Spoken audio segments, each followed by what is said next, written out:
Hi there, welcome to Science and Sorcerers, the show where we bring science to D&D. I'm Kaylee. And I'm Michael. And we're joined by our friend Xavier for the very first episode of the first campaign on this channel. Now, along with all the awesome stuff that you would typically expect with D&D, we are also going to be exploring space a bit. Introducing science in some cool ways. As well as playing around with our own new homebrew content. In fact, Kaylee will be playing our own new Bard subclass. The College of Blood Singing.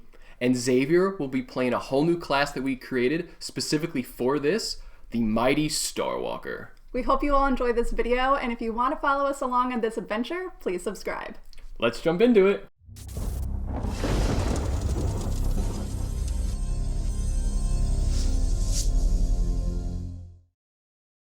We find ourselves in the Aasimar system, a star system not unlike our own, with a single star in the center, also called the Sun, with multiple different planets orbiting around it.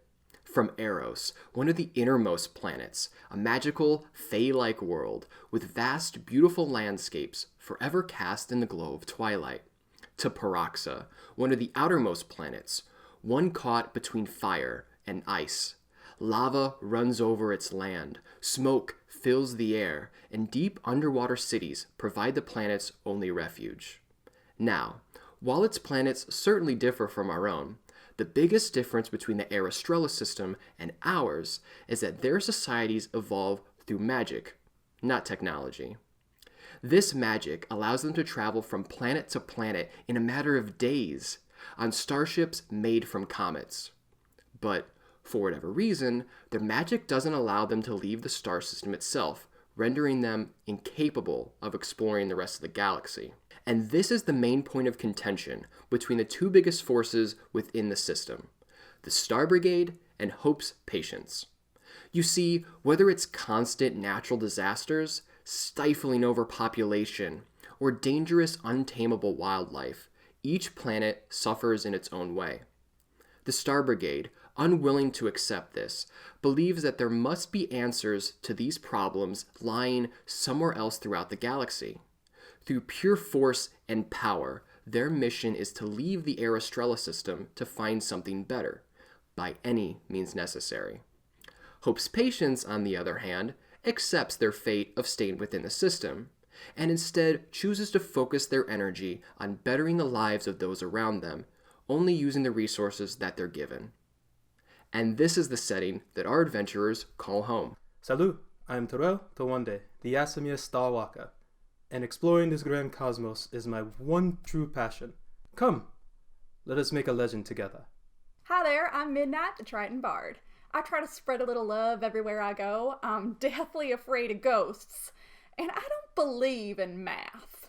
And they're joined by me, Nox, the NPC Half-Orc wizard, who, honestly, would much rather be at home with his cat, Mr. Theodore. So, Terrell, Midnight, you two have already been on two adventures together.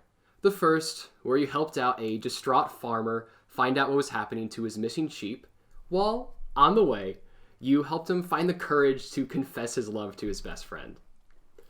On the second mission, which is the one you're just coming back from, it's quite a bit more serious. Now, if you remember, the dead body of a giant beast known as the Cosmic Dreadnought, it's about the size of a small moon, was floating in to your system. These whale-like creatures contain precious organs with the powers to cure the worst diseases, but they can also be used for devastating weapons. These creatures can only be breached when they're dead, as some sort of strange magic barrier prevents people from entering it, and if they try, they're easily killed in the process.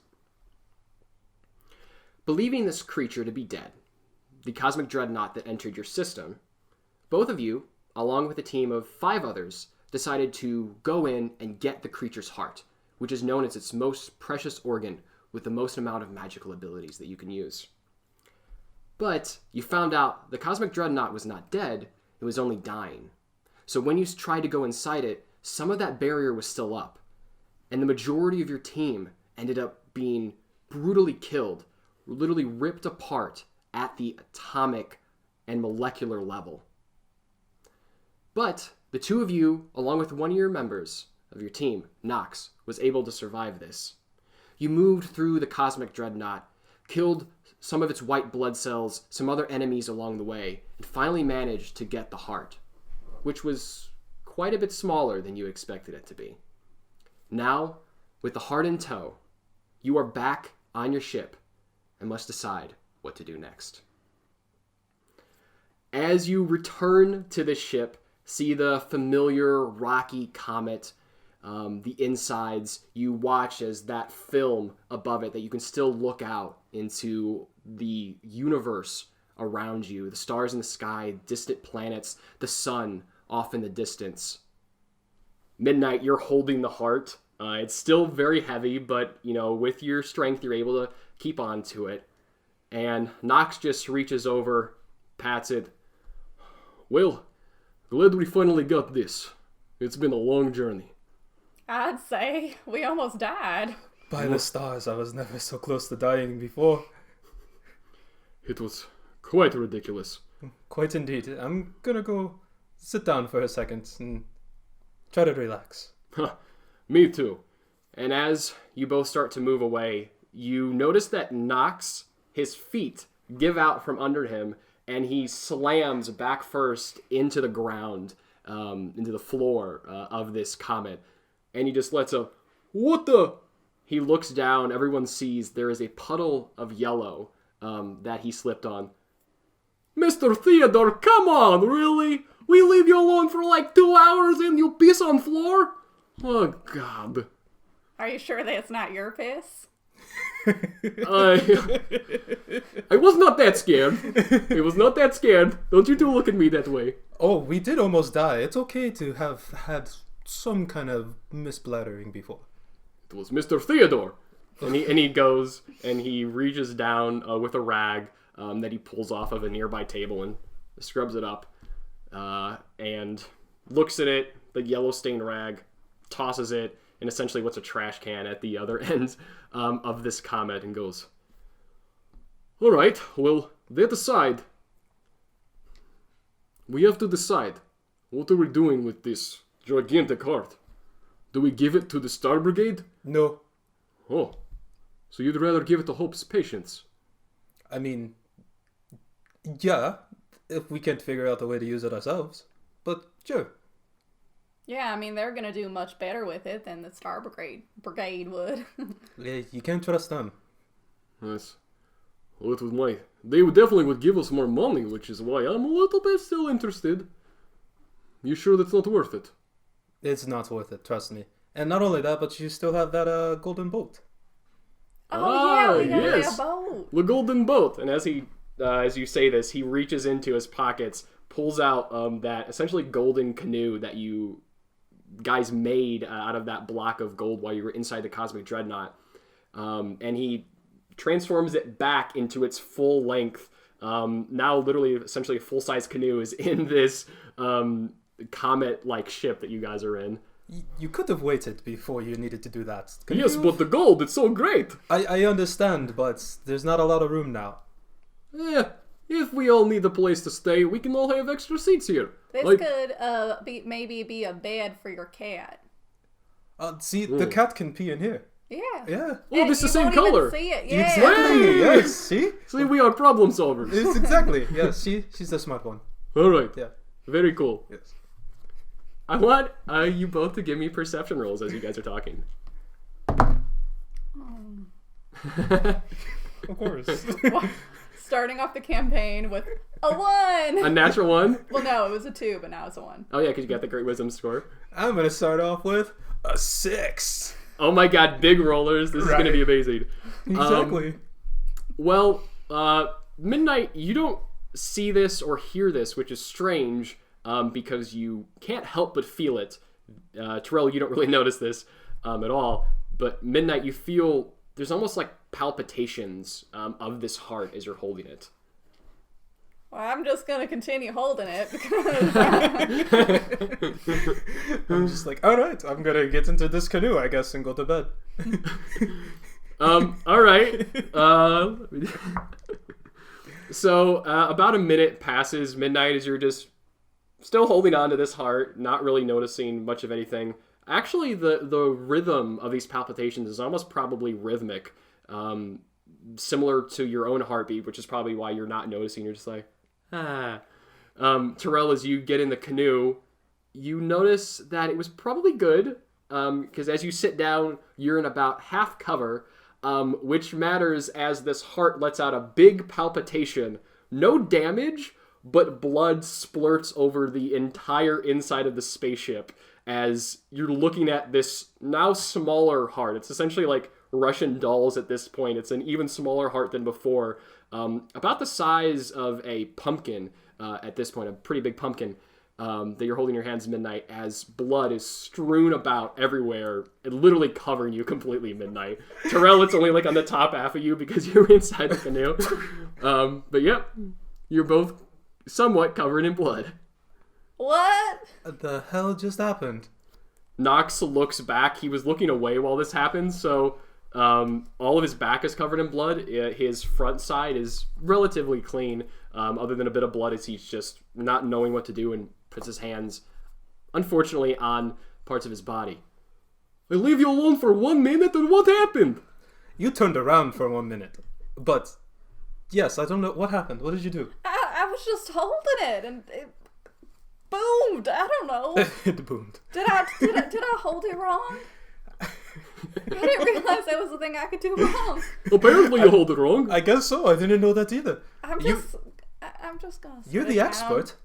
I've never... I put it on the ground. I'm not touching this thing at this point. I'm not touching it either. Well, how about we get rid of it? Whoa. No, we need this. This will help people. Yeah, that's what I'm saying. Let's give it to Hope's patients. Oh, yes. So we don't have to deal with it anymore. Alright, very much. Yeah, because we gotta clean blood out of this canoe now. It's destroyed its value. Real quick. He goes and he starts putting runes in the air, tracing it with his finger. You see magic sigils appear for a moment, then they poof. Alright. I told them where we are. Not the brigade. Excuse me.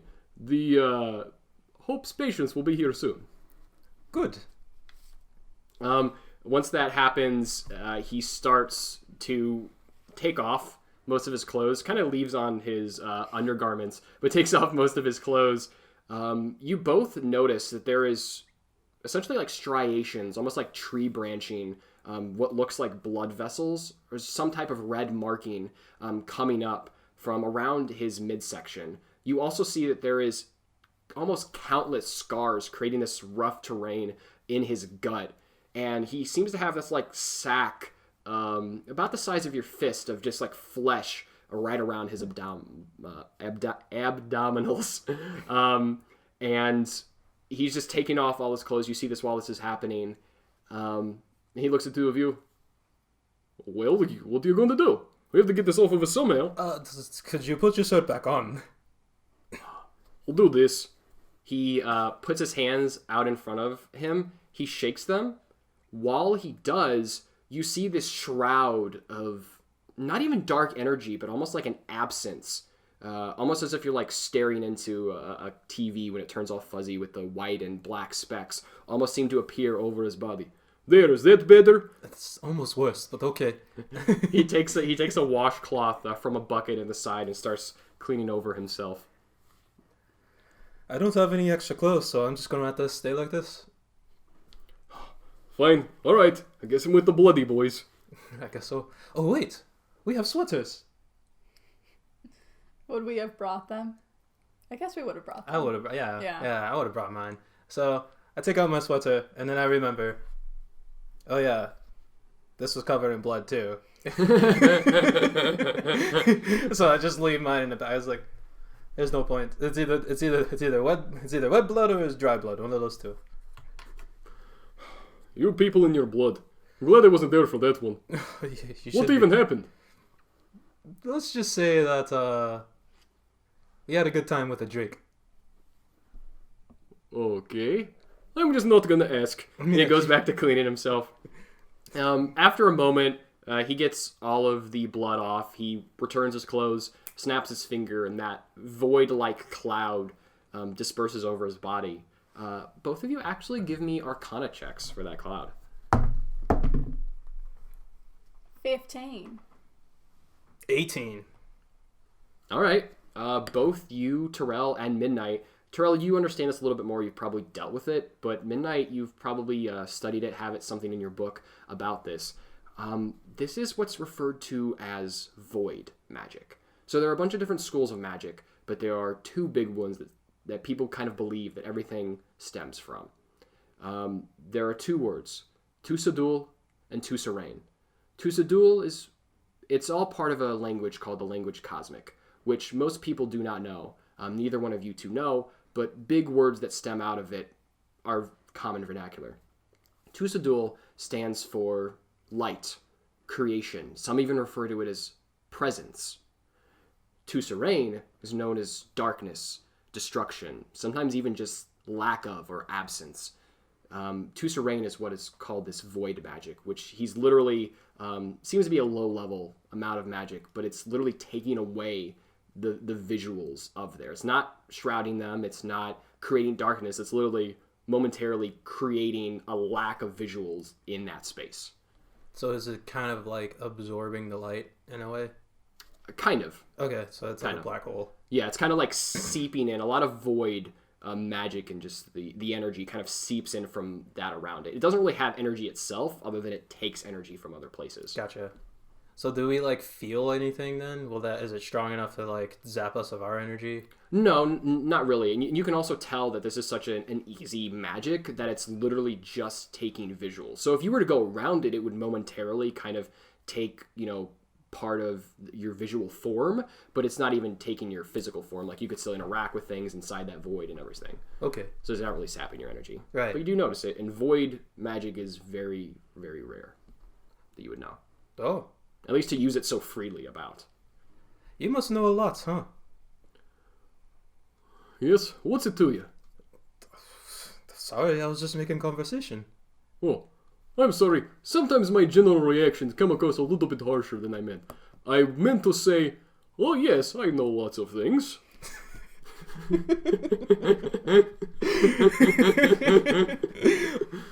I'm working on it. Okay, I'm just gonna... Do you have like a shower? Something? We're on a comet. I'm sure they have something. Something to wash myself off with, a bath, water. Oh yes, we do have a bath. Yeah. Now he's fully dressed again. He's cleaned off all of his clothes. You can see he basically somehow treated water from his hands and then kind of steamed it out as this conversation was happening. He reaches down. With his hands, he almost seems to go into the comet itself, pull a little, almost what's like a small lake in the middle of it, reaches down with his foot. It's a few feet deep, with a radius of about 3 feet. It's a, decently sized pool in the middle of it. If you want, you can use this. Be my guest. Okay, this'll work. And if you want that thing that you had said before, he snaps his fingers at you, snaps his fingers at you, both Midnight and Terrell, and your form is covered in that same just lack of sight, essentially blurring anything that you would want to be blurred while you were taking a bath. Okay, I just gotta get this off my face. And so he just jumps right into it. Not even him taking off his clothes, just right into it. How are you jumping into this 3 foot deep pool? Not not head first. Okay, so like a slight cannonball type of thing? Yeah. Okay, yeah. So it's very simple. Midnight, you get splashed with a little bit of water. Knocks on your, oh, come on. As it gets over him too. Midnight, it actually does clean you up a tiny bit already. You do notice that. So as Terrell is washing off his face and inadvertently the rest of himself as well, what are you doing, Midnight? I'm just gonna wait until he's out, and then I'm gonna go in. Okay. So basically, it doesn't take me that long. It's not like I have it all over my body. Somebody. So yeah, after a bit of time, Terrell gets out fully cleaned. You actually feel very good after being in this bath. There's a warmth not just on your skin but almost inside you. I want you to roll me a d4. There it is. Wow, it scared me. Yeah, 4. You gain 4 temporary health points. All right, I'm gonna need it. Midnight, as you get into this bath, essentially, you feel that strange warmth, both with you. It seems a little bit familiar, almost like a magma-like sense that you're kind of familiar with. I want you to also roll me a d4 as you're washing up. 2. 2. You gain 2 temporary health points. I'm debating doubling that because you didn't create a giant metal thing.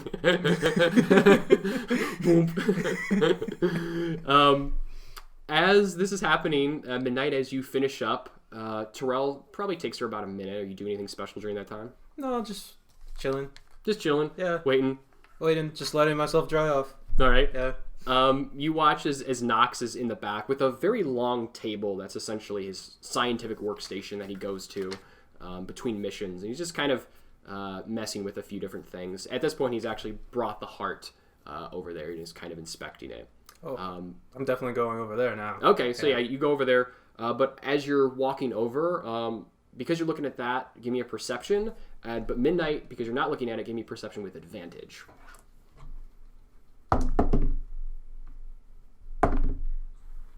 14. All right. 13. Okay.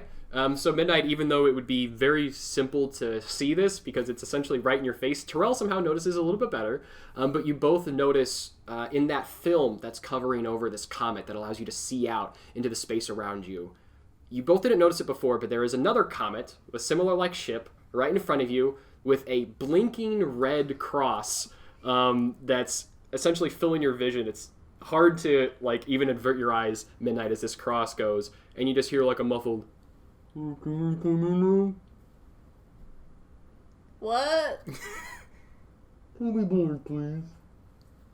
What was that? I just go over to, or I like wave towards Knox and go, "Hey, someone's trying to get in, I think." All right, fine. He just snaps his fingers without even looking, and nothing really seems to happen from your inside view, but you do notice that it seems to be something on the outside of the comet is kind of shifting, almost like a door opening. The comet on the other side of yours moves around to that general location where you felt that shifting. You hear another shift. This time a door does open, and 2 figures walk in. The first is a giant Goliath woman, black dress, ornate silvery and obsidian armor over her. You see wrappings all down her arms. You see her hair is jet black with a few purple streaks, a nice silver hair clip in it. Very, very burly. As she's walking up, you barely notice this, but you do see what looks to be a little goblin peeking out from behind one of her legs. Very small in comparison to her. He, green of skin, this almost red mohawk, and dressed kind of in commoner's clothes as he's just eyeing you guys up as she's moving forward. You also notice that on her belt, she has what looks to be a few odds and ends of animal parts, almost. You see kind of like a squirrel's arm. You see kind of like a cat's paw. You see like a full dead rat, all just like on this little hook on her belt. As she walks up to you, "Oh, hi there. Nice to meet you. My name is Beatrix." She reaches her hand out to shake one of yours. I reach my hand out, but as I'm doing this, I'm going to try to, like, be very stealthy about it, but I'm going to take Harry. So Harry's my familiar little, like, flying squirrel. Yeah. And looking at her belt, I'm going to take him and try to move him behind my back. Okay, roll me sleight of hand for that. You're trying to disguise your little flying squirrel familiar from the lady with squirrel parts on her belt. 17. 17. You're able to do it quite easily, mainly because you hear that catches Beatrix's eye as she kind of looks up, not looking at you for a moment, as you hear off in the distance, in some corridor of the ship, "Meow." And then, now that I've successfully hidden Harry, I shake her hand and go, "Hi, I'm Midnight." "Hi there, Midnight. It's so great to meet you. And you are, sir?" I'm just looking at a belt. I'm just looking at a belt, and I'm like, "What do you use that for?" "Hi, it's for food. What's your name?" For food? "Yeah, not for me, but what's your name?" Terrell. Now, who eats that stuff? "Hi, in my opinion, the best of people. But I'm the emissary from Hope's Patience. I heard that you got the heart from the Cosmic Dreadnought. Can we take a look at it? Yeah, it's right over there. It just exploded, so... Yes, that's why there's blood everywhere. Oh, that's very disconcerting, but let's go look at it. Yes, so long as I get to look at what you have on that belt. And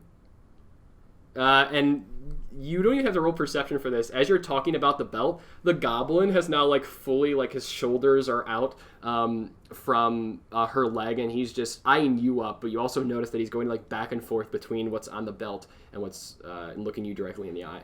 Oh, that's for you, then. He's kind of like... doesn't really do much motion. He just kind of, like, he just looks at you, then he kind of looks up at Beatrix. She's like, you already hungry again? You just ate. And he just goes... And she just goes, all right, but remember, you get indigestion when you eat this much. And she takes off a little, one of the cat paws, and she throws it to him. A little bit up in the air, kind of like a dog catching a toy. The goblin just jumps up, grabs the cat paw, immediately goes to town like a corn on the cob. He looks up to both of you.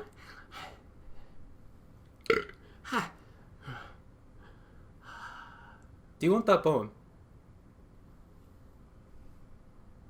No, you can have it, my friend. As he reaches forward, accompanying the bone. I'm sorry about that. I just get a little bit hangry when I'm hungry.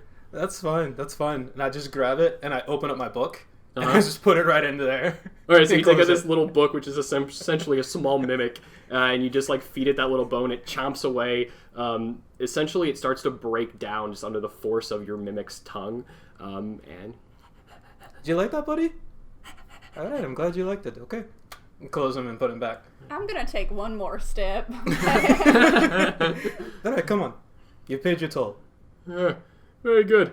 I'm sorry. My name's Ketchup. Nice to meet ya. He goes over to Midnight and tries to shake your hand. I shake it. I got a nice grip there, lady. I can see you're kind of like Beatrix. He goes up to Terrell. Hi there. Your name's Mr. Terrell, right? Yes, it is. Yeah. Very, very cool. I like this. You guys are a bunch of cool beans. All right, so we're gonna take a look at this heart now, right? Yes, over there. Oh, very nice. Oh, by the brooding man over in the corner. Yeah. Yes. All right. Hey there, sir. What's your name? And Nox just looks at him. Nox, no, go away. And Nox just kind of walks away from the his little, like, scientific station. Goes, do whatever you want with it. I'm going to try to find Mr. Theodore. Walks away down the hallway, and he kind of isn't there for the moment. That's his cat, by the way. Very cool. Hey, how big is it? Not big enough for you to eat. I just ate a paw. I'm pretty sure I could probably eat it. But is it a not-eating cat? Because Beatrix sometimes... Yes, honey, not everything is for you to eat. That makes sense. I'll leave this one alone. I'll give it the old pass. His voice. Wow. Well, yes, let's go look at this heart. And Beatrix kind of walks over. Ketchup just kind of holds her hand. Well, not even really her hand, just kind of one of her fingers at this point. And they go over and they take a look at the heart. Beatrix looks at the both of you. So, was there anything of note other than this thing exploding? We had to fight some giant, who would you say? It's the little beetle that rolls up itself. Anyway, we had to fight one of those. It nearly killed me.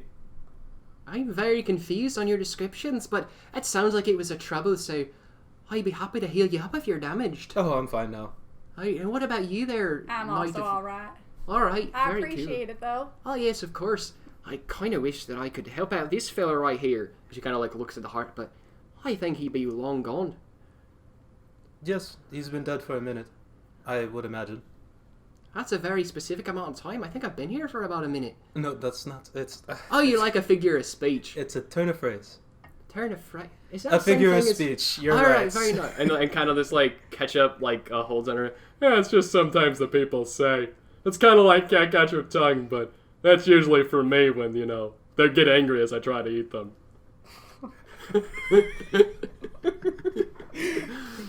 What he said, yes. I just go over to Midnight. And I'm like, Who? What?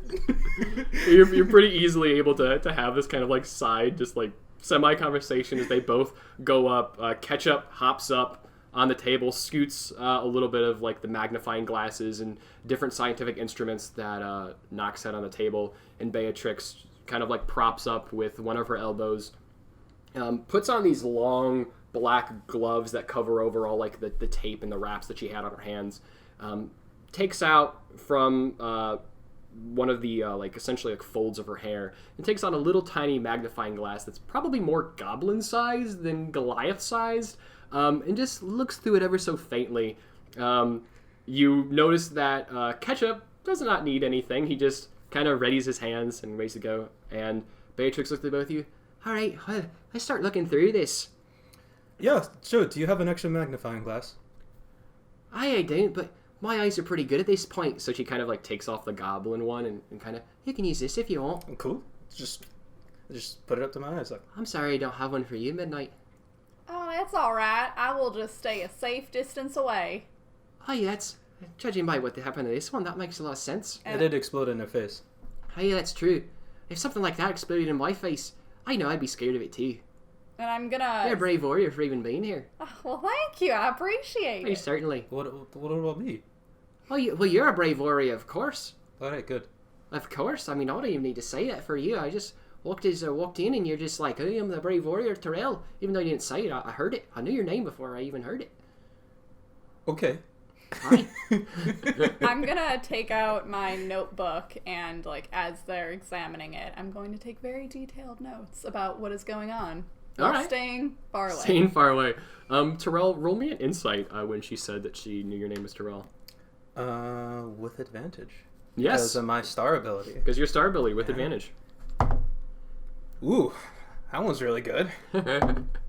All right, nat 20. So Nat 20? Yeah. All right. Was that your first one? that was my first one. And you rolled again, all right. Yeah, I rolled again just to see. 2 nat 20s, that'd be funny. Yeah. You can vividly tell just by the way that she's presenting herself, at the bare minimum, she fully believes that. You know, insight doesn't really give you an omniscient view, so you don't perfectly know if that statement is true, but she 100% believes it to be true. She knew your name was Terrell walking in here, and she knew everything about you. Okay. I choose not to react to that then. I'm just kind of like, oh, okay. Even though I kind of have a feeling about it. Although it's like, I'm kind of like, who is this lady? I don't want her to know me that well. All right. Yeah. Understandable. I will note that. Yeah. So now that, are you doing anything to prepare yourself, or you're just kind of watching? Terrell? I'm just kind of like watching. I'm also trying to like investigate it myself and see what they're saying and listening pretty close. Okay. Yeah, just kind of like investigating them and this at the same time. Makes seeing sense. what they know about stuff. Okay. Right. So as they start to reach down and start to move little films and bubbling sacks from this thing, you see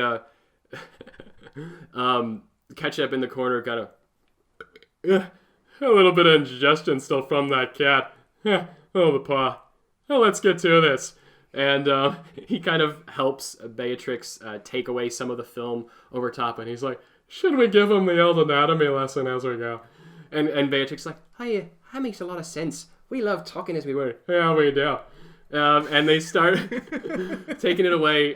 Beatrix says, now, purposely for this, I'm actually getting the idea that this isn't even the real size of the heart. I think we need to get to a much smaller one somewhere underneath all these things. But this does look like a perfectly sized heart, but this thing got no magic to it at all. What? I think there's a smaller heart under here that's the actual real heart. These cosmic dreadnoughts can be quite deceptive. Okay. All right. As long as there's something there that we risked our lives Hey, for. don't worry. It'll be well worth the wait. At least I hope so. What do you mean you hope so? I mean that it would be such a waste if we did you did all this. I mean, but we did come out here, so we're kind of part of this too now, aren't we, Ketchup? Yeah, I do have to say, I was in the middle of a nice nap before I got the call, so we did do a lot about this. So. Did you lose 4 of your crewmates in this? No, but I just used a cat ball. I could have saved that for later. Food our friends, as they say. He's just staring at you. All right. He's just kind of like in disbelief. He's just kind of like slack-jawed, actually. Like, Who are these two? What are they? Who are they? So at this point, they're starting to break away the heart. They kind of take out little scalpels, starting to cut incisions. Beatrix says, "It's really an ornate, this, because it's a real working heart over top what I hope is the heart beneath." And he's like, and you can look right here. These are arteries, those are the parts that carry oxygen-rich blood away from the heart. And then you kind of, Ketchup kind of chimes in, "Yeah, as opposed to these veins that you see over right here. Remember, those don't have the oxygen in them as they carry it back to the heart, that blood. And the waste that's in that has to be discarded later. Isn't that right, Beatrix?" Says, "That's really right, dearie. And you remember, see right here, it's so small on these, but you can see the little capillaries, the things that kind of combine the veins and the arteries." He goes, "Yeah, that makes a lot of sense. I heard that there's enough of these all together, the veins, the arteries, and the capillaries, that they could wrap around one of these worlds twice just from, one person's body." And she goes, "Hi, yeah, that's actually true. And do you know what that means?" And Ketchup goes, "I do not. I just know knowledge, not how to apply it." I'm just writing all of these things down. And I'm just sitting here like, I didn't know this. I didn't know that either. Oh, okay. Interesting. As you're both just learning this. Just kind of entirely forgetting how they were acting before. Just entirely mesmerized by their whole shtick. All right, you guys are both caught up in this impromptu anatomy lesson. Right. After a while, kind of cutting through this and showing you all the little different valves and parts of the heart, Beatrix lifts up her hands, and there is a small, essentially human-sized heart in her hands, and there's a slight palpitation to it. "I think this is what we're looking for. Wouldn't you say so?" Yeah, but is that thing still alive? I mean, are any of us really? Oh. That's a question for your philosophical minds. Hi, but we are philosophical as we walk through this never-ending, almost torment of life itself. It ends. But anyway, why is it beating? Why is it beating? I don't know. Hey, Ketchup, why do you think it's beating? Ketchup goes, "I don't know. It must be because one of these two stole its heart. Probably fell in love with him." That's one of those things where you're actually getting the figure of speech wrong. "Oh. So they were mad at me when I did that to all the people in the past." "Oh, we don't talk about that anymore, right? We don't? You didn't do any?" "I was a outstanding citizen." He just looks at the both of you. Talk about what? Nothing. So, he kind of looks down. Midnight, how far away are you? 15 feet away? Maybe Okay. closer, maybe 10. Okay, about 10 feet away. And Terrell, you're kind of right up on it, right? Yeah, I'm right there. Yeah. Okay, so Terrell, give me a perception with advantage. Midnight, give me with disadvantage. We'll see if you can kind of see this from far away. Ooh. 12. 23. Okay, so Midnight, you notice as they're kind of moving this heart around, there seems to be a small fissure in it. Terrell, you notice that specifically, as Ketchup opens it up once more, there is an even smaller heart within this one, about the size of the tip of your pinky, extremely small. You can even Midnight, from that perspective, it just looks like a gumdrop almost. But Terrell, you can see up close enough that there are little, you can see a little the veins and the arteries and all the things kind of connected to this heart that's also beating a tiny bit, kind of like all these ones in the past. And Ketchup just goes, "This is definitely the last one, I think." You think? Yeah, I'm pretty sure. So I'd bet a whole cat's ear on it. I love cat's ears. You ever fry one? They're kind of like a chip. How is this small object supposed to help people? It's not the size that counts. He just deadpans looking. That's an appropriate face. Hey, no, not for this, but you're doing your best.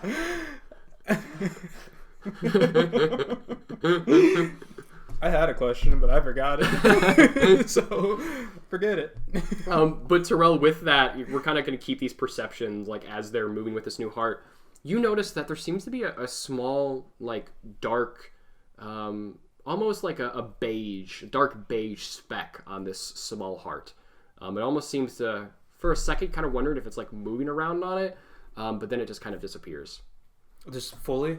Yeah, it fully disappears. It's almost as if it went inside like a part of this heart. Like there are little ways to enter, whether it's a vein or an artery or some type of little valve that it went in, because it's not just a solid heart. Little like flaps and stuff.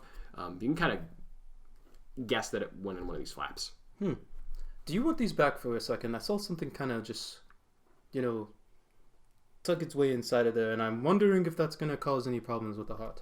Why, certainly, I'll take a look at it. She takes back the magnifying glass. She looks down. I don't see anything. And also at this point you notice that it's not there anymore. Well, it's underneath. It has to be on it. It was there. It's definitely something there. Alright, I'll take a look at it. Oh yes, what is that thing? And she kind of takes... she starts to try to use her own hands to do it, and then she kind of motions over Ketchup, who has quite a bit smaller, more dexterous hands, to be able to do this. He starts looking at it, and he takes the speck between two of his fingers, grabs it. This doesn't look all that important. And he just throws it. Why would you throw it? I threw it over there, kind of near that. It looks like a trash can, right? And as he's kind of saying this, Nox just kind of appears out from the hallway. It's not a trash can. That is the manipulator. Come on. Jesus Grievous. What's the manipulator? Well, the manipulator is, what we do. Want to make things bigger, want to make things smaller, want to change what it is entirely. That can't be good. No, not at all. Beatrix goes, "Hey, you be thinking that we could actually make this heart bigger? We'd kind of need it a little bit. It would help us take it out of everything, not being so small and damage prone."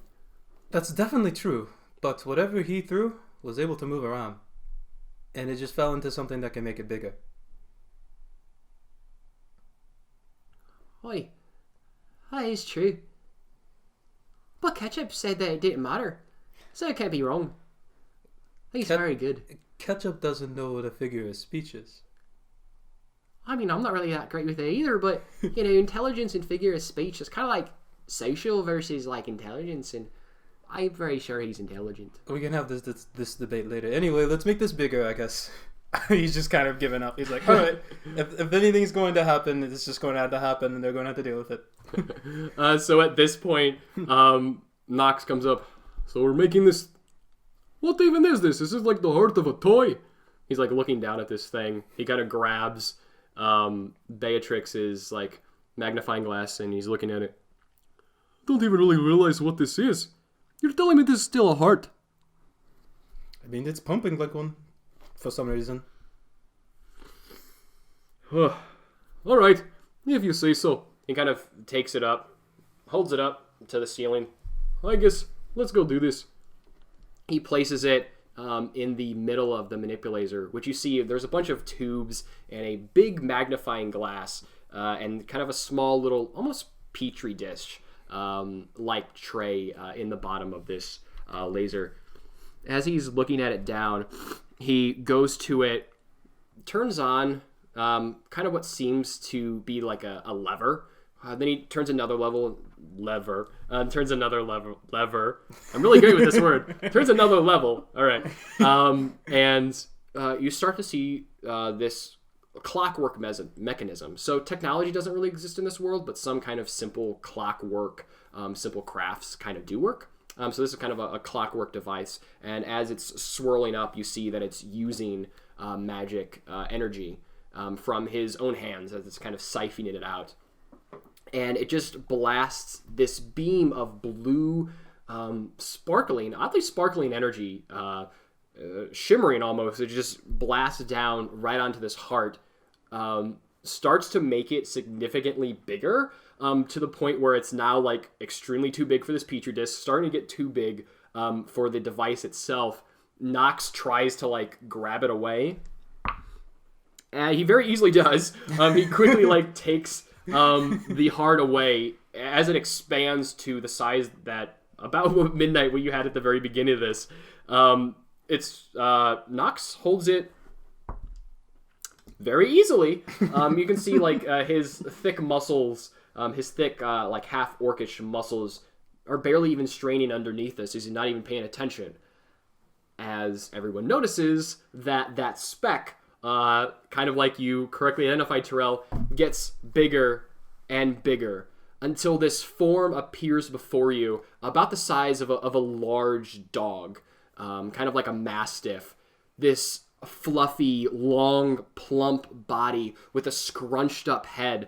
These 8 long arms from it. This kind of like almost like zoot-like spaghetti-like snoot going forward as this figure looks at both of you. First off, to see what it is, give me a nature check. Oh god. Anything with 8 legs cannot be It can't be good. Oh. Ooh. 1. Nat 1. 11. Okay, Midnight, you have no idea what this is. Terrell, being a little bit spacefaring, and kind of doing a few different things across different planets, you've heard of this. You've probably seen them sketched out, but they should be extremely small. You know that these would be at most, in the real world, about only 1 millimeter long. You are looking at a water bear, which is also known as a tardigrade. Tardigrade! So yeah, so there's this giant tardigrade looking down both of you. They're actually pretty horrifying. If They you are- look Yeah, at, if you look at it, so we're legit so photos. like, I guess I'm kind of like, okay, hello. Yes, this thing's gotta be awful to look at. Right. Hi. Terrell, you're still very close to her, right? Yeah, I'm like, what's that? What do I do? What do I do? He's just kind of like, okay. He's trying to like calm down and back away very slowly. Like, I'm gonna whisper or like kind of like talk quietly to myself as I'm taking notes and go, I've heard of these before. And I start like looking at like all the features on it and start like scribbling them down and go, this is so interesting. So yeah, so as you're going through this, Midnight, you would also know it's interesting because even though these are space creatures, as their kind of name water bear implies, they're actually quite a bit aquatic. So you almost get just a sense of familiarity from it, you know, being a Triton, basically knowing every sea creature essentially imaginable. While you've never come across this, there's that innate kind of sea creature-like bond between the two of you. Sweet. Also, I realized that since I got a 1 and I didn't actually know what it was, Yeah. I'm gonna slightly revise it and just be like, I have no idea what this is, but it's so cool. Yeah, you're probably even like misspelling like tardigrade is because as this is happening, like Beatrix is also kind of saying this. Yes, you would hear it. Okay, I'd be like, that's a tardigrade. It's not supposed to be this big, and I'm really worried about what it's going to do. Kind of like reaches out with its snout. As it's reaching out with its snout, it kind of goes into this maw at the end of it. You see these rows of sharp teeth. It's not like trying to like bite at you like forcefully, but it's kind of like mawing at you a little bit, you know, kind of like a teething animal. I was just kind of like, I pet it. I don't know how it feels though, so I'm just like, roll animal handling as you're petting this giant tardigrade. oh, please don't give me What'd you get? 6. All right, so it kind of like nips at you a little bit, not enough to cause damage, but it's not super happy with you, and it kind of like moves a little bit, kind of like along the water, and is now this like when I said water, there's a slight bit of, you know, kind of blood and fluid that have been, you know, dispersed from all of this, and it's kind of moving through it, almost like ice skating as it goes over to Midnight, and is now kind of teething on you. Is it tasting us? I sure hope not. As I give it another little pet. Or a pet. Like. You give your first pet. Oh yeah, it makes a lot of sense that it'd be teething. I doubt it's ever met somebody like us. It ain't being so small. Roll me animal handling, Midnight, as you were trying to pet it. Please succeed. It just gets pissed off at both of you. Oh, goodness, why, Kaylee? And it's a -1, so 1. So this, it actually does take a thing at you. Take a bite at you. What's your AC? 15. Okay. So that's gonna hit. It's not a big, and you can tell it's not trying to bite you hard, but it's definitely nipping at you. You take 3 points of piercing damage. As this tardigrade extends its jaw once more, you see almost a second row of teeth within it. It just nips at your hand as you're trying to pet it, and it rears back, this time into Nox, who's just crossing his arms. What is this thing supposed to be?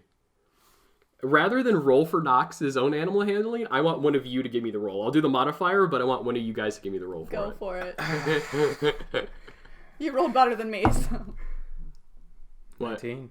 19? Yeah. Wow. Okay.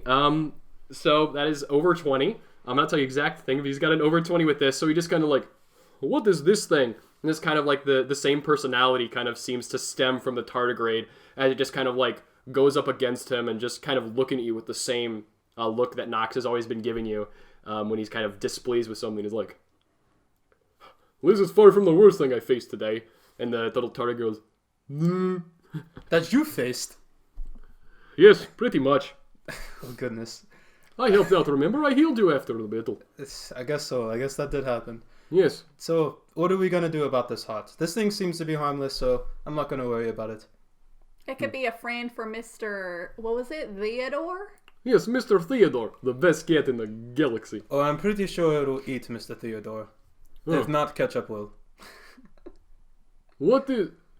You want to eat my cat? and Ketchup goes, Nora, I said I put him on the list. Now, if I lose the list, I can't, guarantee what I'll do, but right now I made a little mental note of it. My memory fades quickly, though. You see my point. Nox just kind of like waves his hands up in the air. These people.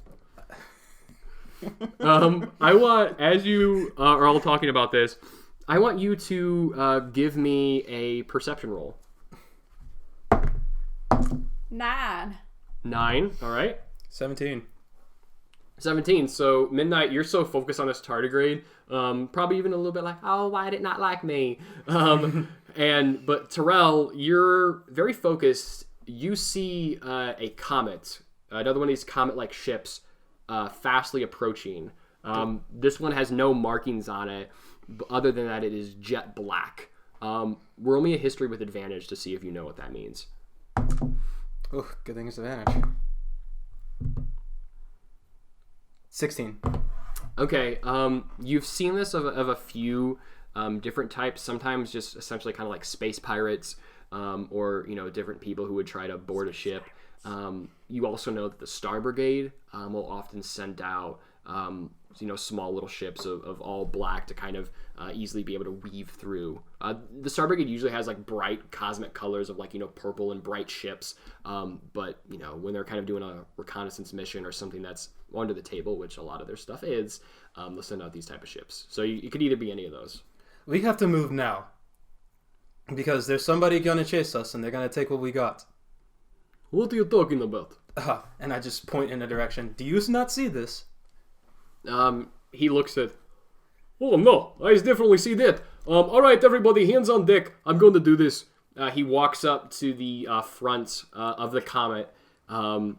He starts to write sigils in the air once more. The air is very tense as you can kind of like feel his perspiration. Whenever Nox uses magic, sometimes you can kind of feel his emotion. You're feeling it very strong right now. It's almost a fear, because it's watching the way the ship is turned. The viewing port is directly looking at the ship, so he's like trying his best to write draw these sigils in the air as this comet is coming right at him. I go and close the door for the other one. Okay, yeah. All right. So you kind of go and close the door. I want you both to just give me like luck rolls to see like how well. So this is just a straight up roll. You're not adding anything to it. And we're gonna see, how the fates have helped or harmed you. What'd you both get? 15. Me too. All right. Yay! So very big synergy.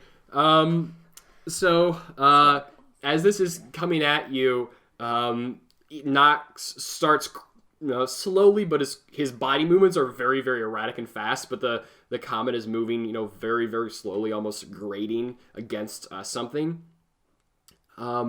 as you both start to realize as he's moving this that the other comet is still attached to your own. So he's essentially trying to break it free of the the Hope's Patience comet that's on this. As this is happening, he kind of goes, "All right, I need help. Somebody give me some of their energy." How do we do that? Oh, I've done it before. And I run up to him. I'm just like, here you go. And I just tap him on the shoulder and I give him 1 astral power. Okay, so you give like 1 point of astral energy? Yeah. You can also kind of do the same thing, Midnight. You can kind of give him a spell that's basically going to funnel it through him. If you touch him like on the other shoulder, he's essentially kind of sapping away magical energy if you freely give it. So it's like the equivalent of a spell slot? Yeah, you can give him any number of spell slot that you wish. Let's give him a first level spell. All right, first level spell. Between the two of that, okay. So I'm going to give him an extra D10 on his roll between what you guys are doing.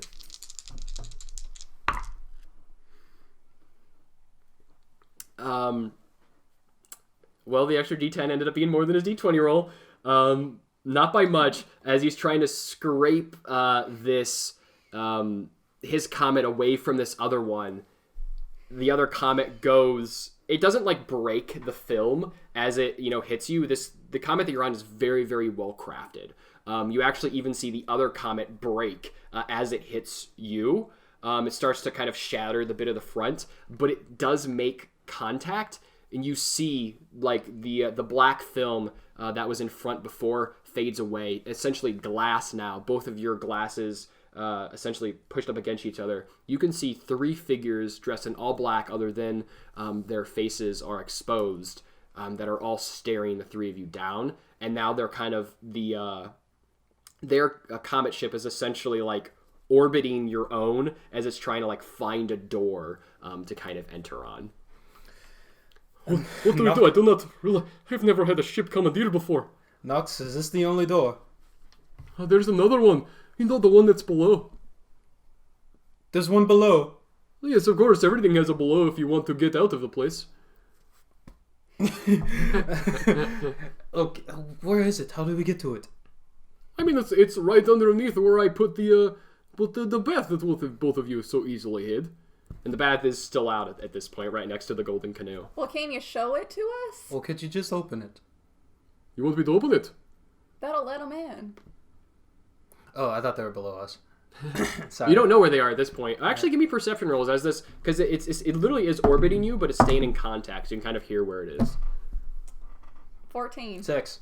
So yeah, Terrell, you're just kind of the piercing noise of this grating, like comet rock against comet rock, is grating against your ears. You're having a hard time telling where this is coming from. Midnight, you will notice that it's been almost everywhere on the ship and is now seconds away from being on the underneath of it. Well, it's underneath us. Well, let's just open it. And by the time she said that, yeah, it's underneath you. Close the top, open the bottom. Should we do something to the water? No. Oh, well, if you want to. If you can do something to it, do it. He goes by it, reaches his hand down. The water starts to bubble a little bit. As you can tell, it gets heated. Then he steps back, snaps his finger. The rocky film comes over the little bath. He snaps his fingers a second time, and you hear sploosh, and another sound of a door opening, and you hear kind of below you, as these kind of like screams permeate, very weird screams, but they all like permeate through the bottom. You will also notice, you don't even have to roll on this, the screams all sound like the same voice, but at, kind of different pitches. And at this point, a big axe goes through the top cover of where that kind of bath was, and a giant burly one of the figures dressed in all black, a big two-handed axe in his hands. You can kind of see like singe marks going down his head. Dressed in all black, those robes, dark obsidian armor over top of him. 2 other ones jump up by him. One is, now that he's a very burly figure, but he's an elf. Another elf much more elven in nature that you would expect. Comes up very skinny. The pointed ears are showing a little bit of singes on his armor from where this hot armor hit, but not a lot. And then you see a third one come up, human, steps out, forming kind of a triangle with the other two in a very authoritarian kind of leader role that you can quickly tell, with long blonde hair that actually almost touches the floor of this comet. The other two have the skinny elf has dual daggers that he draws as he looks at the two of you. His very twitchy eyes, his essentially like the big one with the two-handed axe is just kind of like staring you down, and the one with the long hair draws dual scimitars and is just looking at both of you. Puts his scimitars out. Hey now, we ain't trying much. Just give this to us, all right? Well, I heard you got the heart, eh? And you hear the big one. Yeah, heard you got the heart, eh? And then you see like the one in the corner. Eh. He just holds his like two little daggers. I mean, that's what your heart is. And I point at the tardigrade. The tardigrade. The tardigrade.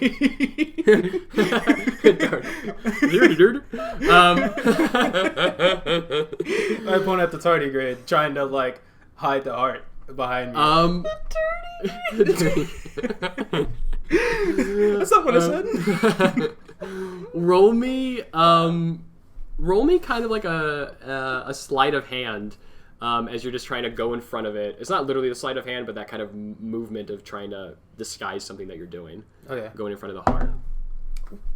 Why? What'd you get? Can I give him bardic inspiration after the fact? Well, you both have normal inspiration. Oh. So you can use that now if you'd like. But you cannot give bardic inspiration after the fact. That is not. Okay. You cannot do that. I'll just use it. That'll give me an. It'll like basically No, your reroll. use. Okay. Yeah. If like he uses your his actual personal inspiration. I'm using my personal inspiration.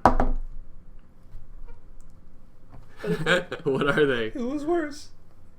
Well, you still go with the better one. Okay, good. 8. 8? Yes. So he just holding the scimitar out, he just like, yeah, I'm not talking about that, friend. I'm talking about what's behind you. Oh, what's behind me? Shatter. All right. We'll say that I'm not listening to that. we'll say that you with Shatter you can get, if you don't want to hurt anyone else, you can get 2 of them. You can pick 2 that you would like. Alright, I'm just gonna immediately punch right afterwards.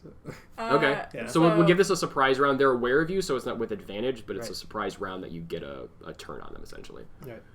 Yeah, I'm gonna pick the main guy in charge. Yeah. And then the one with the two-handed axe. Okay, so the big one with the two-handed axe and the kind of the leader. Yeah. We'll call him. Okay. What do they have to roll? Constitution saving throw. All right, Constitution saving throws. This one is for the leader. Nat 20. This one is for the big one. All right, plus his bonus, that is going to be a 13.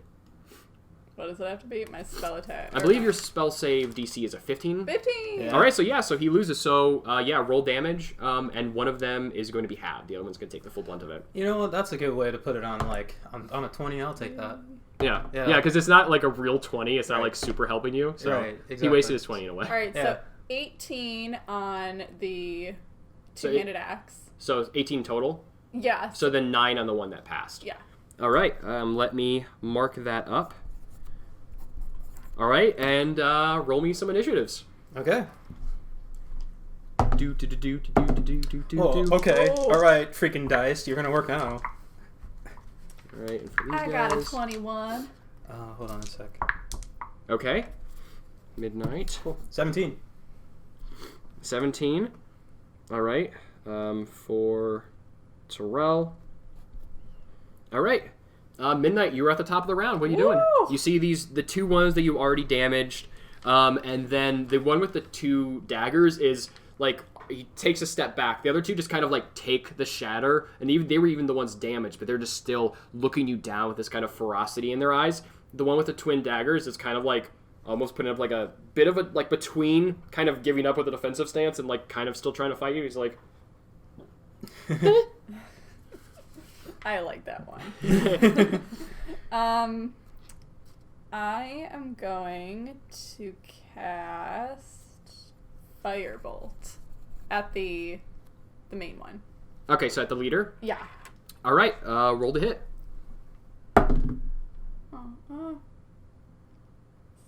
13. 13 does not hit, I'm sorry. So you put out your hands. The gills, the little like fleshy fish parts that are in the middle of your palm start kind of frilling up. A jet of hot, steaming, boiling water shoots out at this leader, but he's able to kind of miss and have your shot miss, go out of the way as he actually takes one of his scimitars and kind of like flurls it and kind of has the shot hit the top of the roof and nothing happens. You have a bonus action and movement. So how far away is it from me? With this, everyone is essentially within like 30 feet of each other. Okay. This is a very closed corridor fight. Um, and you could probably only get about 45 feet away from any of them. It's a pretty compact room. I don't think I'm gonna move. I'll just stay, unless there's like better cover somewhere nearby. I could go behind the tardigrade. You could go behind the tardigrade if you'd like. The tardigrade is right by Nox, so you might even more so be able to get behind Nox. But yeah, if you'd like, tell me what you'd like to do.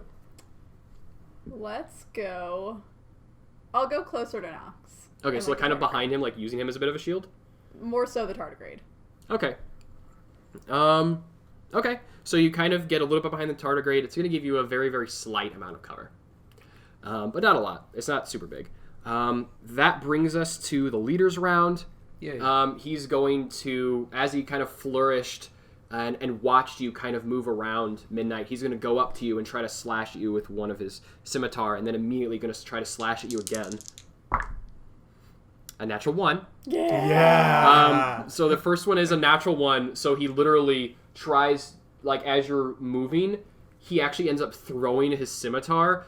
It completely misses you, flops along the ground. Yeah. Somehow, though, he's able to recover with a nat 20 and goes right at you. That is going to be double the damage. What? Okay, so give me a moment. That is going to be 18 damage. Oh. 18 slashing damage as you just pierces right in between your shoulder and where it kind of meets your chest. You see it's almost like a numbness in your hand. You're fighting to maintain its ability to move. That's going to be his turn. Now it is going to be the big one with the two-handed axe. You are on deck, Terrell, by the way. And it is going to try to make 2 attacks at you, Terrell. Okay. So the first one definitely doesn't hit with a 13. Okay. I'm not lying here. Nat 20 definitely will hit you. You're joking. I'm not joking here. That's another you're nat 20. Monster. And this guy is a little bit beefier. I know, that's why I'm terrified. That is going to be 22 damage as he goes right down. He rolled pretty high again, even with his damage. That's going to go right into your side of your abdomen. He's trying to like cleave you in half, and he probably even goes in a few inches. Obviously, kind of with your defense, you're able to repel it just enough that you don't get cleaved in half. But he was trying to cleave you in half. But it is your turn now. Oh yeah, thank you. All right. You know what? Cool. I guess I'm going to have to use this already. All right. I'm going to turn on my Aasimar ability. Okay. Enlightenment. Okay. So I get another +2 to my AC, as much as that means anything at this point. Yeah, if they're only rolling nat 20s. Right, exactly. And yeah, so I'm going to add damage to it. So he's right here. I'm like, I might as well punch you in the face. So all right, go for it. You'll note that he is the most armored. You would note that he's the most armored. The leader kind of has a good amount of armor. The one with the 2 daggers doesn't seem to have much armor on him. He's just along for the ride. He's having fun. Right. So how does 17 work for you? A 17? A 22. 22 hits. Yeah. All right. Roll damage, my friend. Okay. I roll this damage. Okay. And I believe you add your character level in terms of damage for your Aasimar ability, right? I do. Yes. Yeah. There we go. Do I do that with both attacks? Though? No, it's just one attack. Just one of them? Okay. Math. 15. I don't know. 15 damage. All right. So, Mr. Terrell, how would you like to do this on this guy? I'm just like, so I catch it. Yeah, like, you catch holding it. it there. I'm just like, you shouldn't have done that, but and just like it just lightning glows and he sees it. He's just like, oh no, and just boom, just like Right. it just everything pops. So everything pops. So as soon as it kind of goes into your abdomen, it kind of ignites like the enlightened ability. You see your whole body kind of covered in that spectral energy. You rear back with your hand. Midnight, you would see this almost ghostly like spectral energy forms a glowing fist around Terrell with his Starwalker ability. He just shoots forward almost like a cannon, punches through the chest of this giant elf, and his insides go splattering up against the side of this comet. This comet has seen so much blood and gore today. And then his body just drops dead like a bag of potatoes. Can I just like push him down? Just like Sure. Like so, like your hand's still kind of in his body. And I'm just like Yeah. So yeah, like you've already cut out that center, and you just kind of like place him down as he's just kind of like hanging like on your fist. And I'm just like that really hurt. So You have another attack. I do. Whoa. How far away is the main guy? The main guy's within reach. He's about 30 feet away from you. My reach is 10 feet. Sorry, I mean if you move. Okay. And So then- I'm gonna move up, and I'm just gonna go. I'm gonna just run up to him and just pop him, just like right, just like as like a little at my full distance, just punch him right in the face. Perfect. So like as he's taking this sword out of Midnight from just kind of cleaving her right in the upper chest. Roll the hit. All right. How's a 15 work for you? A 15 just barely misses him. So like as he's kind of just taking it out, you go with your fist. You're too focused on getting there, and you just miss. You actually, some of the astral energy almost like burns the side of his face as he just moves out of it. You catch a bit of a few strands of hair, almost clock him right in the face, but you do just miss. So I just sit. Can I use my healing hand still? No, I'm sorry, man. That's an action. No, man. Well, I'm just gonna stand here and be like, I guess you're fighting me now. Let's go.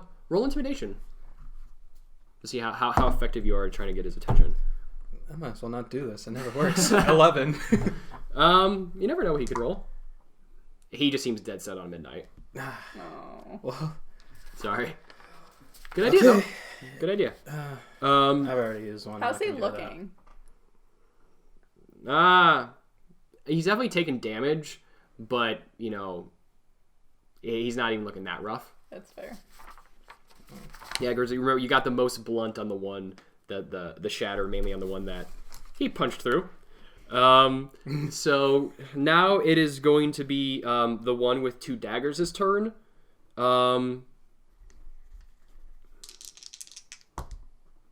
Okay, I'm rolling for what he's doing. He goes, and you guys roll me perceptions.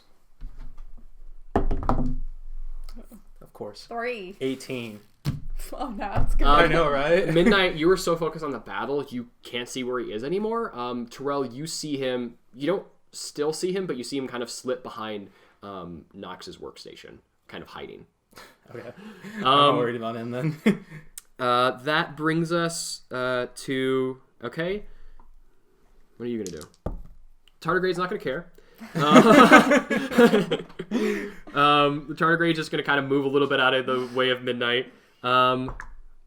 Nox, he is going to take his hand, kind of scratch the back of his neck, get a little bit of his skin between his fingernails and his fingers. With that flesh, as it goes, he almost like ignites this cold frost-like energy, and he shoots a ray of frost right at the leader. It hits him, but it doesn't do a lot of damage. So he kind of gets him, but he gets him in in a place that it was already kind of broken and kind of hurt from your shatter midnight. So he's kind of just mainly hitting armor at that point that's already been kind of broken down. So he's not doing a lot of damage, but he definitely hit it with that Ray of Frost. That is going to be the rest of his turn. Mark down the damage. And that brings us to Beatrix and Ketchup. All right. They're part of this too. There's a lot of people are a little bigger now. Right. Yes. As opposed to the 3 people with 1 NPC. Yes, Right. so you have a little more people, at least currently. So Beatrix is going to wave her axe around. She's going to kind of...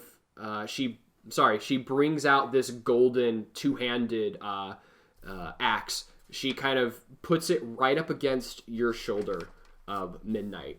You gain a +2 AC for right now. Yeah. And then she is going to kind of, with her other hand, reach out and touch you on the shoulder once more. Okay, and you regain 8 hit points. What an amazing woman. And That's good for you. and Ketchup is going to go, and you see him slink behind the workstation where the other bad guy essentially went off to. You hear a scuffle, and that's all you guys know. So that brings us back to the top around midnight. Let's do Firebolt again? At who? The one that is dead set on me, the leader. It's going to be at disadvantage because that is a range attack in close range. Oh, yeah, we're close. Okay. He's right on you.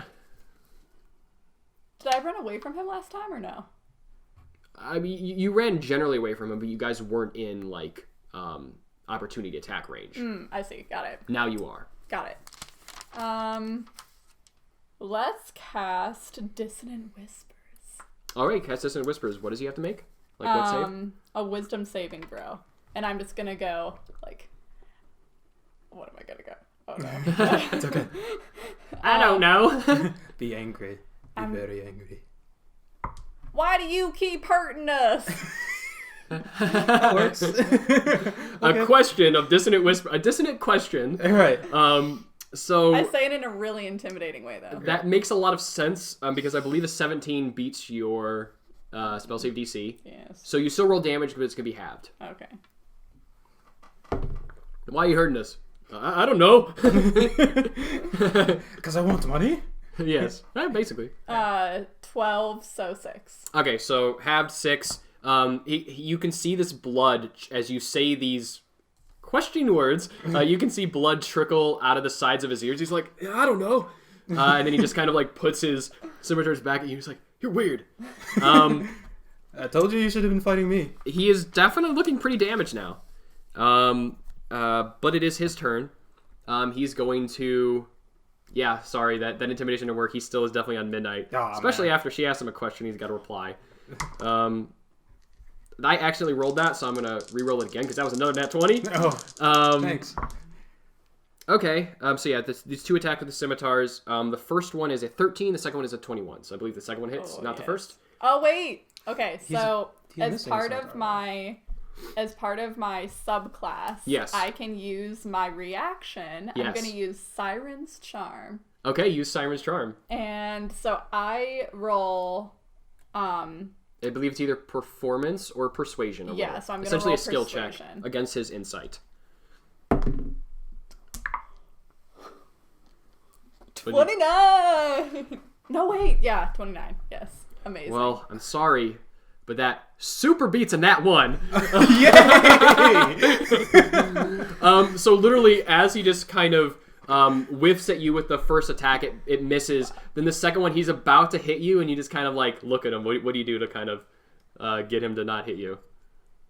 All right, so I'm going to ask the same question I asked before and go, why are you hurting us? He just goes, Like, really all. he's about to hit you, and then he just drops the scimitar out of his hands, goes down on his knees. I'm so sorry, okay? Okay, you're so cool, please forgive me, you're so great. I know. I'm just like, what just happened? Which does, now, because the other one is dead, it does bring us to Terrell. I mean, all right, so Do I have to attack this guy now? You do whatever you want. It's your turn, man.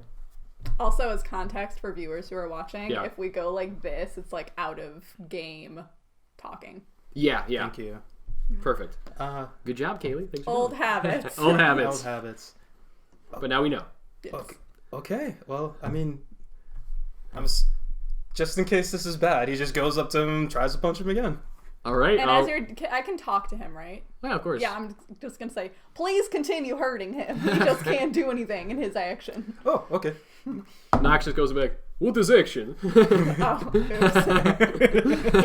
I would have said something more in. Yeah, In more character. good. Of Yeah. course. Right. Of course. How's the 19 plus numbers work for you? I don't know if it works because you're getting this at advantage. So see if you get a nat 20. Whoa. He's essentially prone. Oh, well, it's a good thing it's at 19 plus numbers, because it would have been a 1 otherwise. Okay, well, perfect. So yeah, that obviously hits. Roll damage, Okay. my friend. That's just 1 attack. There's just one attack. Remember, you can add that +5 if you'd like. I won't to this one, but I can do it to the other one if I want to, right? Yes. Okay, so What's that damage, my friend? I'm gonna add it. 12. Okay. So with this, how would you like to do this? Yay! So As you're just begging on the ground, like just singing Midnight's praises. right, I'm just looking down at him like, I'm just going to Very cool. I'm just gonna straight up kick him no, and just kick him just really bam, just as hard as I can, and he just splats against the wall. This poor ship. All right, so Midnight, as you saw before, that kind of spectral, powerful hand that went around Terrell. Foot. I know this time it's going around his foot with that same energy, twice the size of his own leg, as he just essentially soccer kicks this guy to the side. He splats against the wall. You notice everything on his lower half is literally pancaked against the wall. His upper half alive for just a moment. I love you, as he just dies. Ouch. Terrell's just whoops. Yeah, before this, you found one love and killed the other one. I do love to spread a little love. You do everywhere love I to go. spread a little love everywhere you go. Right. So yeah, essentially, it still could technically be combat, but it's loose. You can both do whatever you'd like. You hear scuffling from behind the workbench. Yeah, I'm gonna go over there. I'm gonna heal myself. So that's my level, so I get 5 more. Yes. Yes. Midnight, as you go over there, you see Ketchup over top, completely grappling this elf, and he's just going and eating away at the elf's shoulder. It's got about an inch in as Ketchup is just kind of eating at it. He's says to you, I'm sorry there. It's not as good as cats, but it's an alright taste. Never had elf before. And the elf's still alive. It's just hey, get him out, me! I'm gonna go. Ketchup, no! But it's so good. But this one seems alright. And I try to pick Ketchup up and Okay, move him. do a grapple with advantage. He's not fighting you too hard. is that just a raw? That's a strength check, essentially. Okay. Athletics? Or Athletics. Okay. Perfect, thank you. Ooh, well, 21 already. Pretty sure that'll do it. Alright, yeah. So yeah, so you easily get Ketchup up. You just put him on the table. He takes a knife and a fork from a little hidden compartment of his belt. He's like, all right, you do what you need and then let me at him. There's other ones that are dead over there. You can eat them. Yeah, go eat them. One's already a pancake. Oh, I do love pancakes. And he just goes up and kind of hops over very happily to the one that pancaked against the wall and is starting to eat away at him. Your friend is very strange. Beatrix, I'm assuming? Yeah, Beatrix, yeah. Hi, it's true, but he's a good friend. You'll get used to it. If you like him. I like him. And then she kind of looks down at the cell. So, what are you going to do with this one? Oh, if he doesn't tell us what we want to know. Don't have to kill me again. I don't want to be eaten. Yeah, you don't want to die, do you? Oh. Well, I would imagine you better tell us what we want to know. What do you Who want to sent know? you? Who sent me? Yes. How'd The you Star find Brigade. out? Oh, that was quick. There's too many. I'm from the Star Brigade, of course. Don't you know our uniforms? This is where we're being sneaky. I'm very sneaky. What? What'd you say? How'd you find out about the heart? What? I don't know what a heart is. I know what a heart is. That's not what I meant. I don't know. They just said, hey, Granger, there's a mission. And I said, okay. Don't hurt me. Do you want to continue working for them? You seem a little too sensitive. It'd be really, really hard working for a dead guy. It would be. He's right. Well, he seemed to like you, though. Yes. Would you like a more rewarding part of your life? A more rewarding career? Like more money? No. Sure. Would you like to do good? You seem to not like to fight. Yeah. I feel like these guys, one of them just tried eating you, but I feel don't like him. All right. That's fair. Yeah. You hear off in the distance, yeah, that's true. Yes, Ketchup is like eating like a little bit of meat in his cheek. I just look at Beatrix and go, what can we do with him? I don't know. I guess we don't have to kill him outright. We can make him a little bit of a squire. We can make him a squire. What do you know? Right. Oh, sorry. Hey, cheers. What do you know what to do? Oh, what's that? What do you know to do? Are you asking the Granger? Guy on the ground? Yeah. I know how to hide. There's got to be something you are trained to do. I can throw my dagger. Not fighting wise, just can you fly one of these comets? Like, what can you do? I'm really good at learning. If you got any flowers around, I'm really good at watering plants. Well, here, take this book and read through it very quickly. Okay, what? As this big tongue just comes out of this mimic book and like slaps him in the side of the face, he drops it and like runs, essentially like his shoulder still like against the wall. What was that?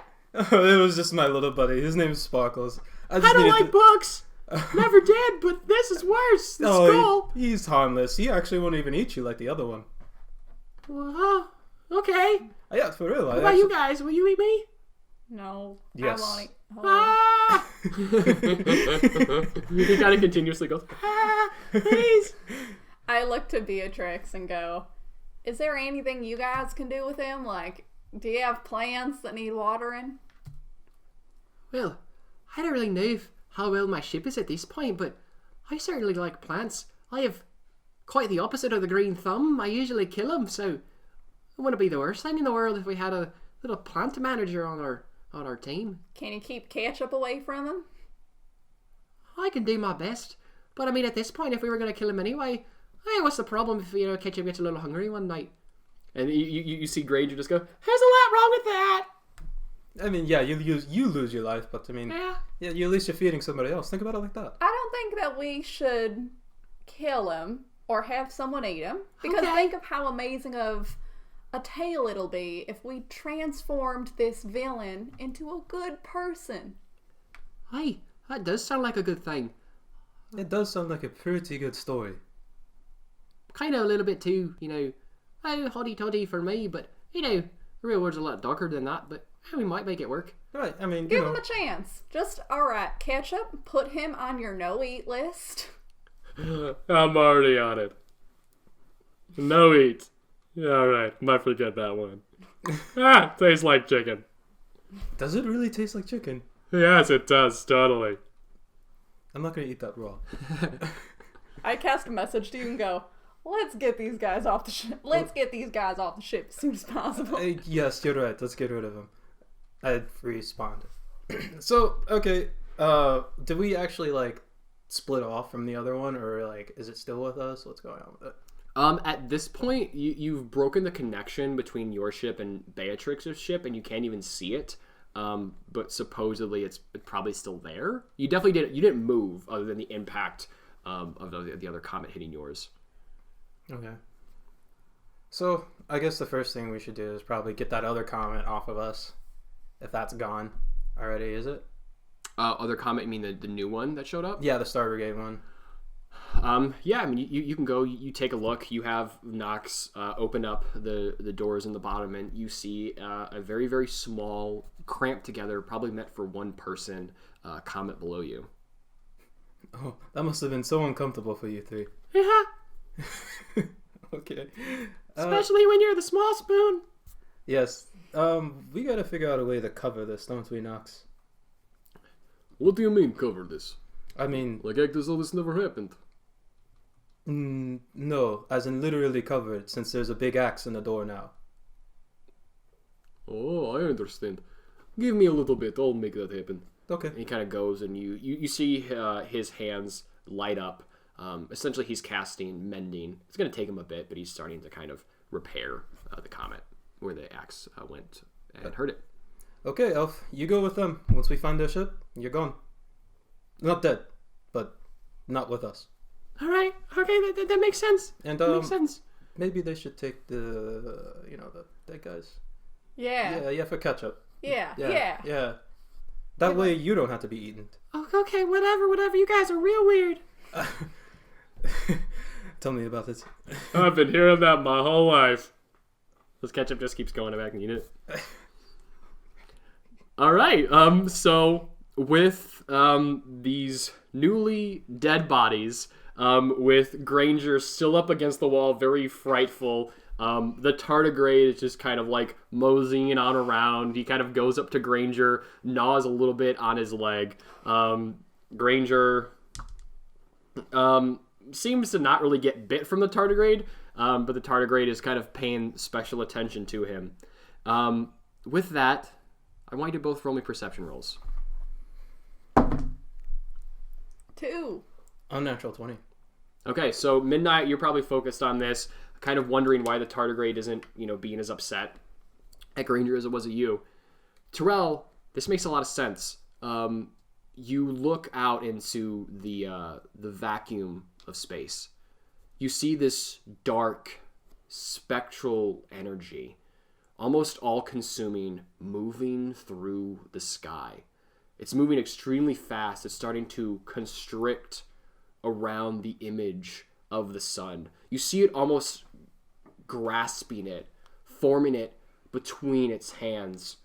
You both hear a very familiar voice, not both in your minds and just essentially like a wave upon you. You can tell by all those around you, everyone's hearing this as well.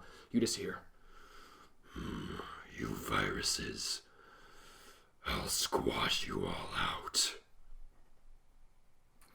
Nox, it's time to go.